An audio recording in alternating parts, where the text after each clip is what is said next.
Hold on. Well, good morning, everybody, because it is morning in California and I have West Coast bias. Welcome to Can You Find the Bathroom? Yes, yes, they really do. They really do wonder that. How to start the conversation about exactly what people with disabilities can do without being awkward. So, as we always do, we're going to start with a little round of intros. I'm Angela Fowler, founder and CEO of Real Life Access, co-creator of Hiring for Champions, checking in from good old Yuba City, California, and the griller of the best tri-tip on God's earth. Daniel? All right. Hey, y'all. My name is Daniel Hodges, checking in from Palestine, Texas, which is about halfway between Dallas and Houston. Just moved a week ago, which is why my camera and I are not connected this morning. But I am the president and co founder of Pieces of Me Foundation, the other co creator of Hiring for Champions. I got my law degree from University of Baltimore School of Law in 2021, and at the time of this recording, I'm about a month away from finishing my master's in health administration from Western Governors University, and I imagine both of those things are going to come into play during this conversation. So glad to be here with y'all. All right, and as a blind person, we have a love-hate relationship with our cameras. Kirsten, am I saying that right? It's Kirsten, correct? Kirsten. Kirsten, I'm sorry. Yes, no worries. Okay, yeah, so I am Kirsten Brown. I am a participant here, not a speaker, but I have background in digital accessibility. I'm a tester and I am checking in from Raleigh, North Carolina. Awesomeness. Awesome. So yeah, we go around the horn, we introduce ourselves, and if somebody doesn't want I should have said if somebody doesn't want to introduce themselves, they can just pretend not to hear us when we get No worries. But it's sort of a real life access slash hiring for champions webinar tradition that we all go around the room. I love it. All right. Well, it happens probably more frequently than we care to admit.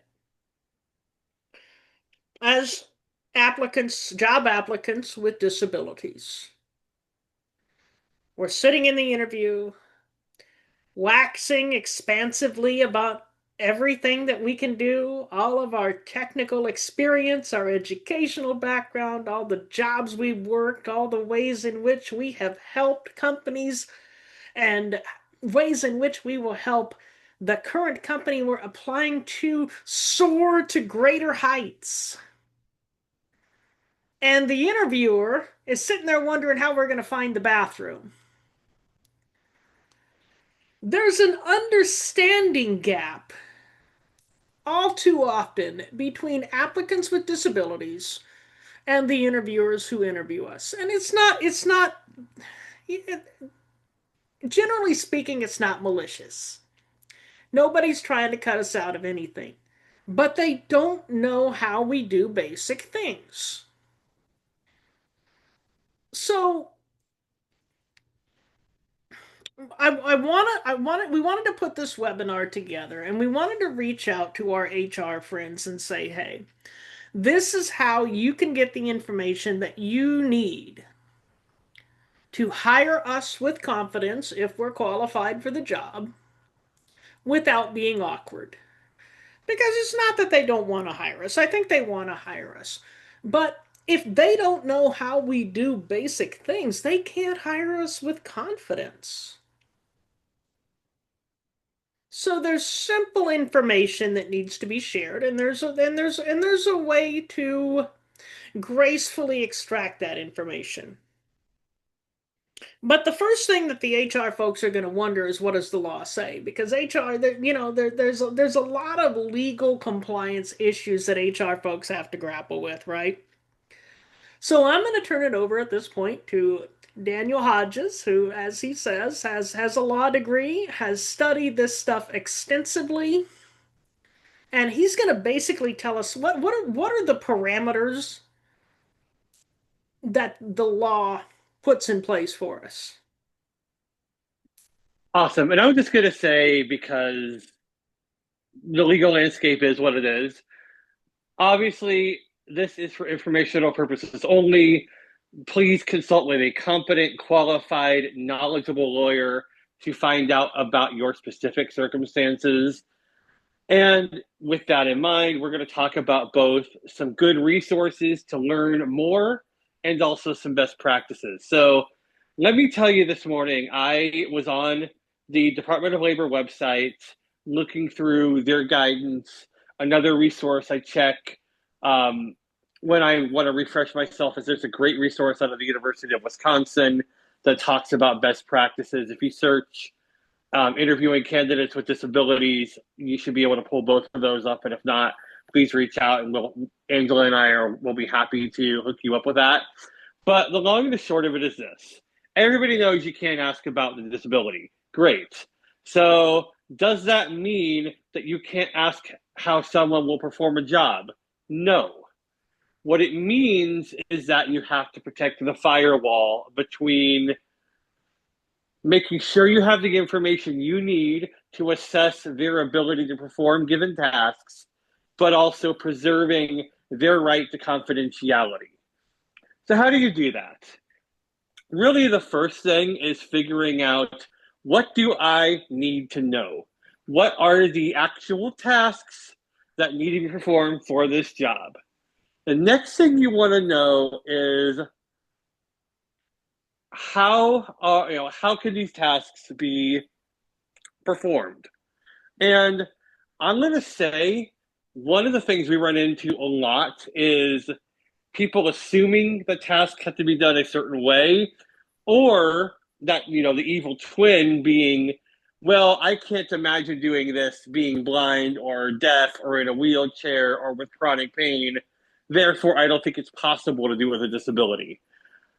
Try to avoid putting yourself in their shoes in that way, because the reality of the matter is, unless you have studied this extensively, you simply don't have the knowledge and experience regarding the adaptive techniques and the tools that the candidate does regarding how to navigate the world with their particular circumstances. So, this is one time we're going to say, you're not trying to be empathetic here because you can't. So, once you understand those parameters, yeah, you have the right, and I would say the obligation, to assess whether they have the skills to do what needs to be done. Because whether it's Department of Labor or anyone else, no one is asking you to substantively lower standards. That's not the point.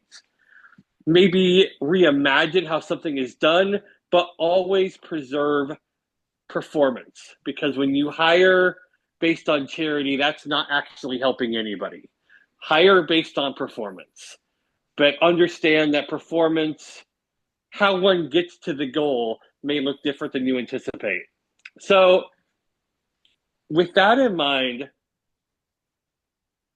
an example that we talk about is saying, okay, for every candidate, because most disabilities are invisible, a, a a tip you can follow through on is generally asking every candidate, what, assuming if you were to get this job, how can I best position you for success? That is a non-invasive question. You ask it in every interview, and if they choose to self-disclose at that point, focus on their abilities, focus on their skills. Don't focus on the disability. Focus on marrying the picture they just painted of how you can set them up for success against your criteria, and you're going to do fine. To Angela's point, what if you're wondering about, can they safely navigate a work environment? There's two different ways you can do this. One is you can drill down on past work experience. Hey, okay, have you worked in offices before? Um, Describe your work environment.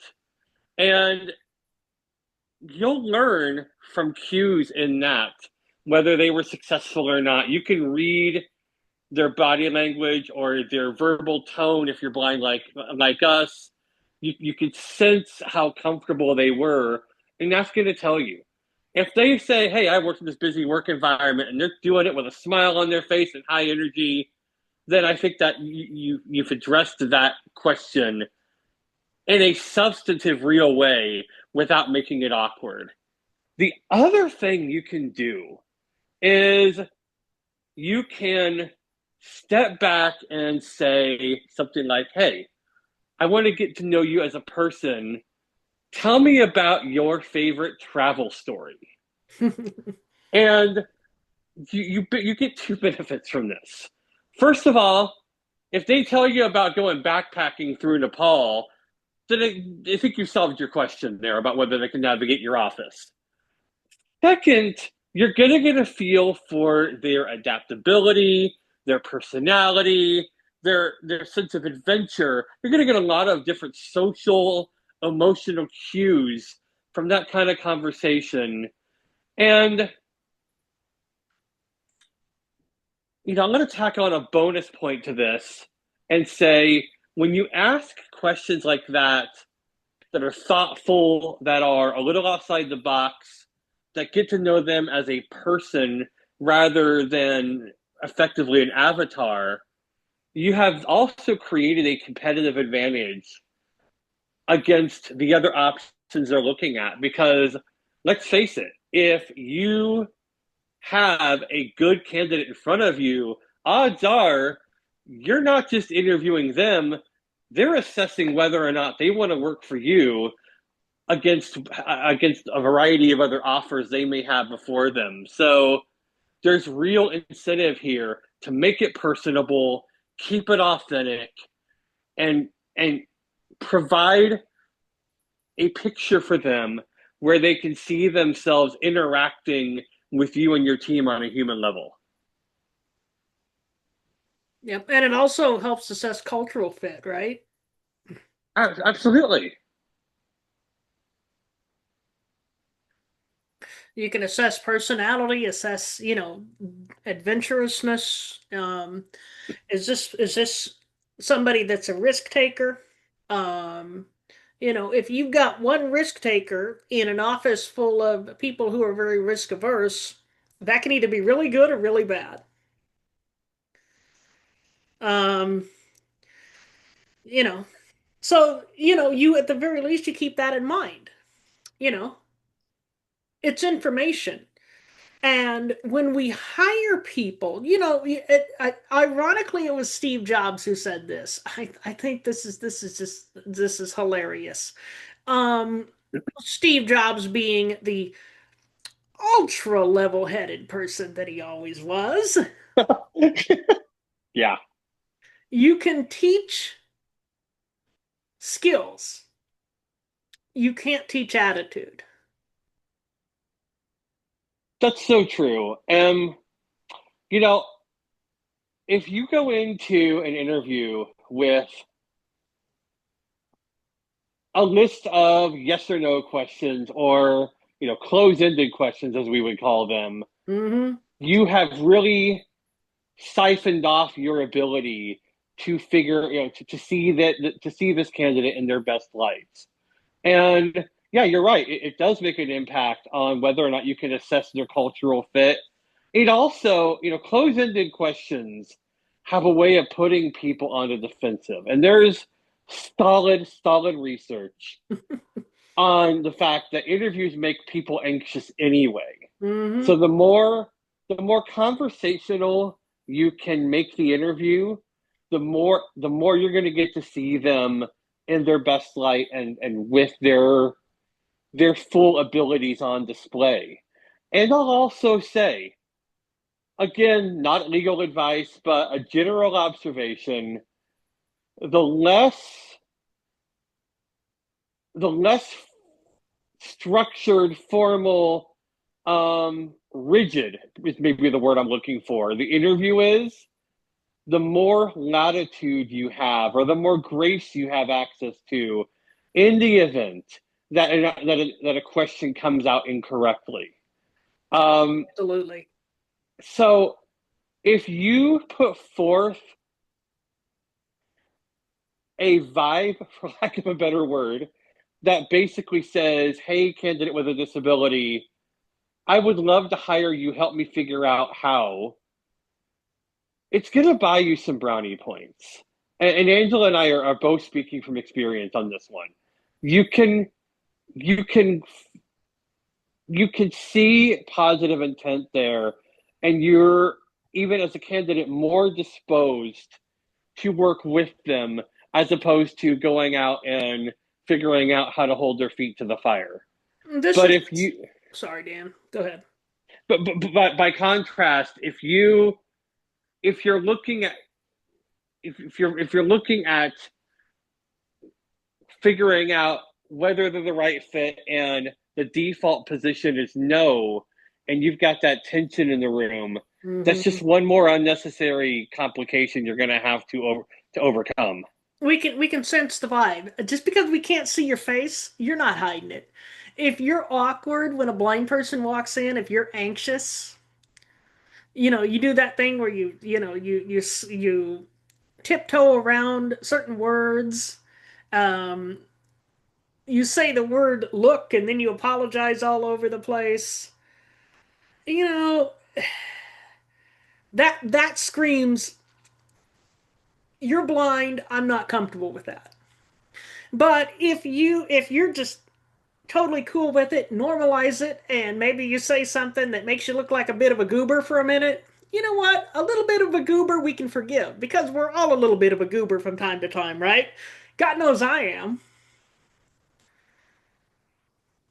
You know, And I would say on that point, if somebody comes in with a visible disability, or if you have somebody with a less visible disability self-disclose as part of the process, there is nothing wrong with saying, "Look, I'm not familiar with this," or maybe you have had somebody on your team with a disability, and you can say, "Hey, I know you're a different person, but here's the experience I've had thus far." Or say, "Look, we've never had somebody in this position with that disability before. However, I want you to know that I'm committed to giving you a fair shot."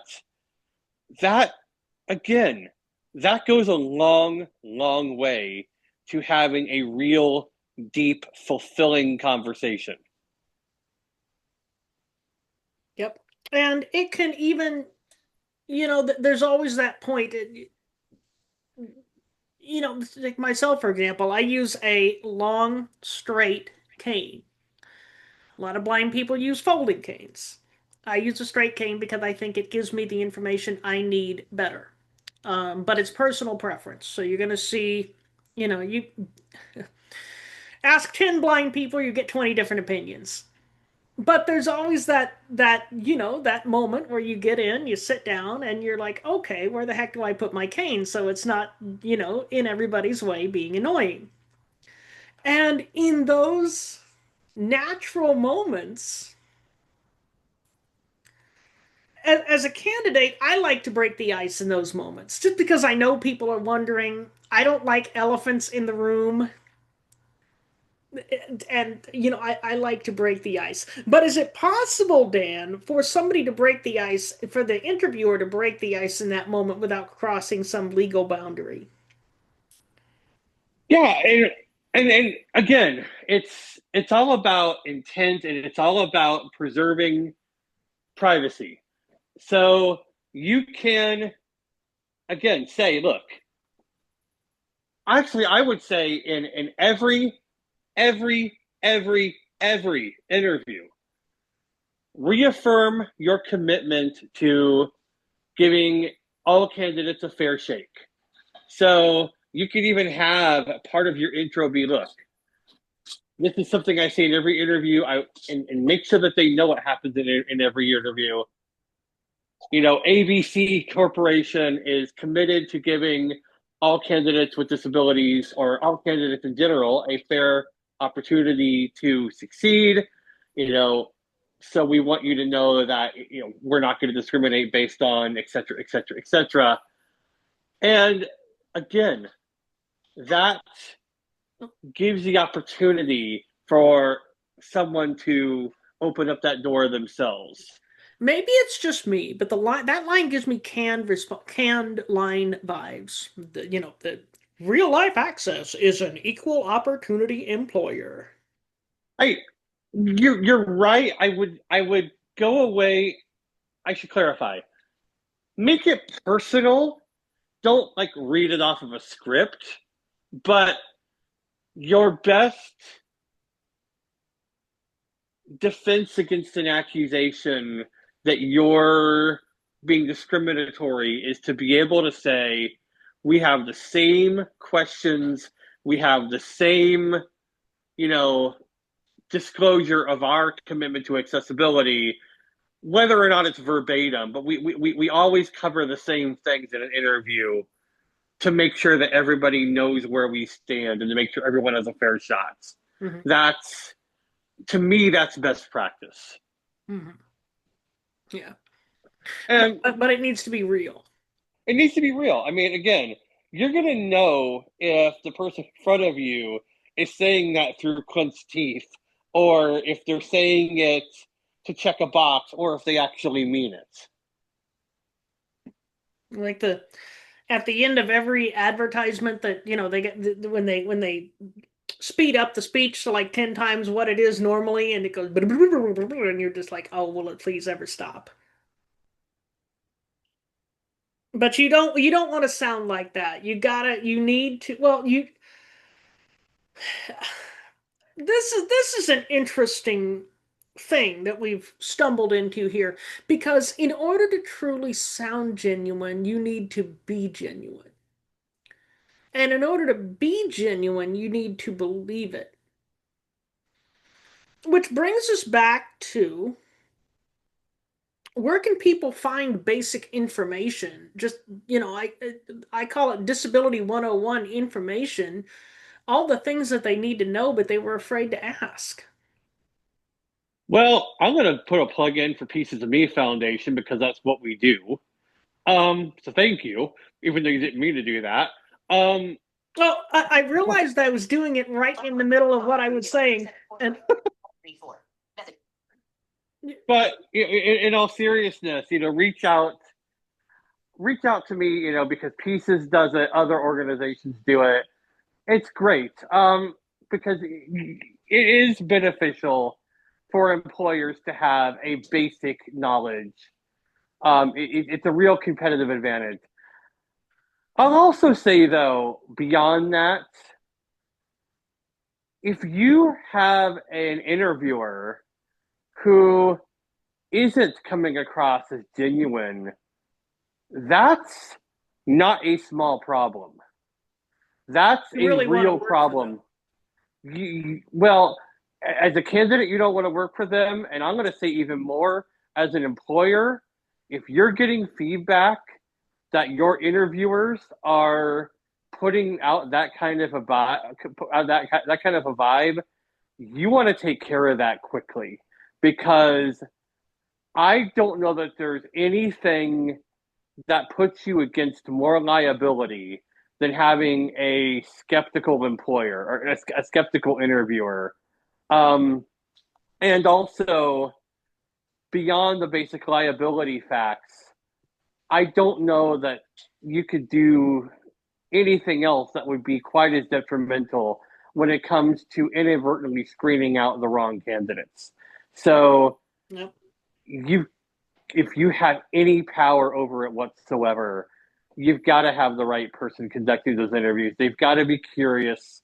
They've got to be personable. They've got to be able to have an authentic conversation with your candidates and be able to go with the flow of the conversation. Or you could have the best culture in the world. Once they get through the door, you're not going to get the right people in there. The first impression, right? Absolutely. The interviewer's the face of the company. And can I just say one thing? And nobody does this. You can be ahead of the curve. When you reject somebody for a job, because you get 100 applicants, you got to reject 99 of them.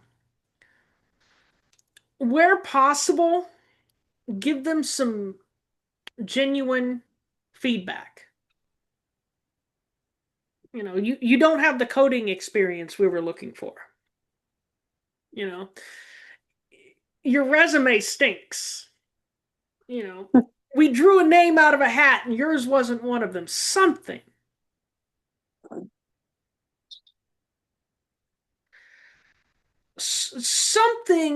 so that they don't guess. Because when they guess, we're all, a little bit histrionic in our minds. If we have to guess, we're going to go worst case scenario. It's because I'm blind. They saw me with my long white cane and got scared off. I didn't have a chance with them the minute I walked in. And in fact, that may not have been the case at all.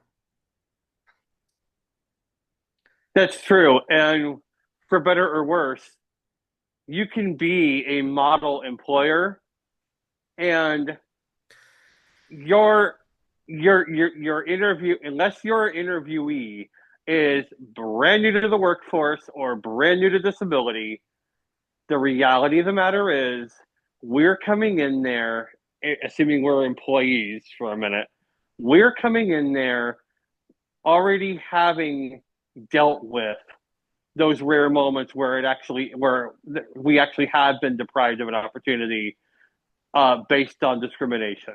Because I'm here to tell you, it does happen, and most cases in which it happens never hit the news, never hit the courts. We just swallow it and deal with it and move on to the next one. So it's so important to establish trust from the beginning and to do what you can to meet every applicant where they are, not just for our sake, but because frankly, if you can get an applicant who's going to be a rock star with a little bit of spit and polish, you can't tell me that's not worth it in this economy. Well, yep. Any questions from the audience? Putting you on the spot.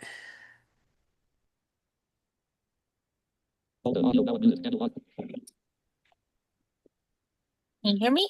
And we can.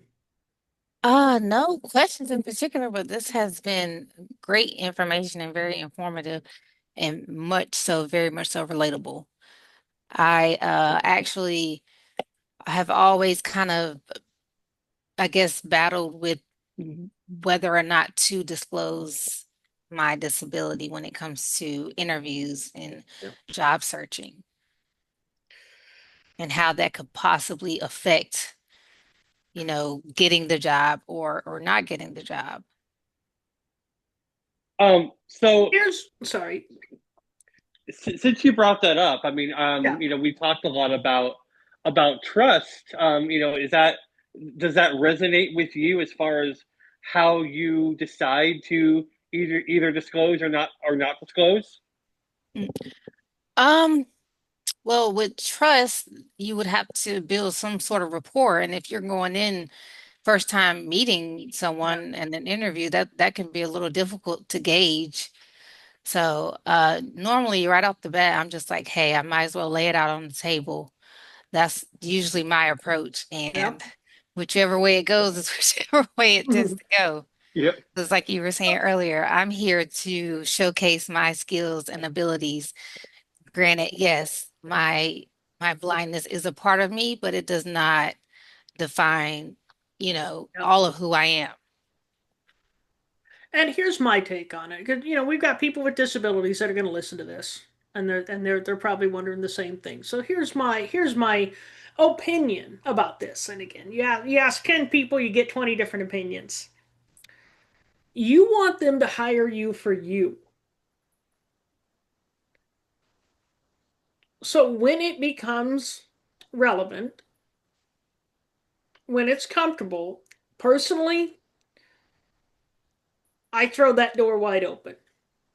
In fact, I've even told people, hey, if you want to know how I do things as a blind person, ask, because I would rather tell you than have you assume. Now, I have often thought that blind people need an extra 15 minutes to a half an hour for the interview as a reasonable accommodation for the interviewer. But it's better to have it out there. It's better to know. If somebody's going to be weird about hiring a blind person, I want to know immediately so I can go on to the next one. Good meeting you. Absolutely. Have a wonderful day and a wonderful weekend. And you just move on because you want to work for people that want to work with you. Not your resume, but you.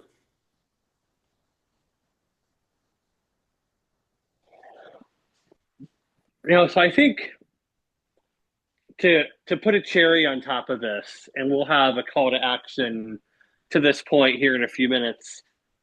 Really, we come back to the best way to avoid the awkward is to focus on solid, solid question asking strategy, Hmm. solid interviewing strategy, asking the right questions in the right way, which again, we come back to where we started. What do you want to know? What do you not, not what immediately comes to mind. What do you really want to know here? What is good? What is the information that you would find most valuable?